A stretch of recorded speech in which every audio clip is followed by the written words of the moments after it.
উপদেষ্টাদের একজন মাহফুজ নামে, যিনি সন্ত্রাসের মূল হোতা, যিনি নিজে মেট্রিকুলাসলি ডিজাইন ইউনুসের সাথে করে বা জঙ্গি হামলা করে বাংলাদেশের নির্বাচিত সরকারকে উৎখাত করে উপদেষ্টা হয়েছেন এবং অল্প বয়সে যখন তার বিসিএস পাস করারও যোগ্যতা নাই, যখন সে চাকরিই পেত না, সে উপদেষ্টা হয়ে বাংলাদেশকে যে অকার্যকর রাষ্ট্রে পরিণত করার যতগুলো লক্ষণ দেখা যাচ্ছে এক বছরে আমরা দেখতে পাচ্ছি।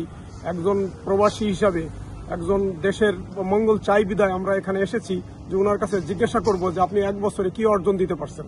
এতদিন যদি দেশরত্ন জননেত্রী শেখ হাসিনা ক্ষমতায় থাকতেন, কত নতুন নতুন রাস্তা, ব্রিজ, উন্নয়ন, বিভিন্ন দৃশ্যমান অনেক কিছু আমরা দেখতে পেতাম। কিন্তু উল্টো দিকে আমাদের উন্নয়নের চাকা ঘুরছে, মাথাপিছু আয় কমে যাচ্ছে, গার্মেন্টস, শিল্প কারখানা বন্ধ হয়ে গেছে, হাজার হাজার লক্ষ লক্ষ মানুষ বেকার, ধর্ষণ, খুন, রাহাজানি, সন্ত্রাস থেকে শুরু করে বাংলাদেশে মব কিলিং, কোনো বিচার নেই। বিচার ব্যবস্থাকে ওনাদের পছন্দ মতন লোক দিয়ে, রাজাকার দিয়ে সাজানো হয়েছে, যেখানে সাধারণ মানুষের কোনো বিচার চাওয়ার মৌলিক অধিকার নেই, মানবাধিকার লঙ্ঘিত হচ্ছে। সেই জন্য আমরা দেশপ্রেমিক হিসাবে আমরা দেশকে ভালোবাসি। আমরা প্রবাসে যদিও থাকি, আমাদের হৃদয় পড়ে থাকে দেশের জন্য।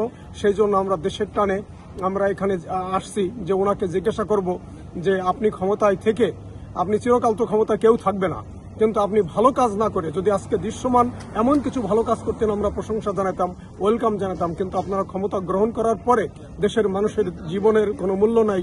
সবচেয়ে সস্তা জিনিস হচ্ছে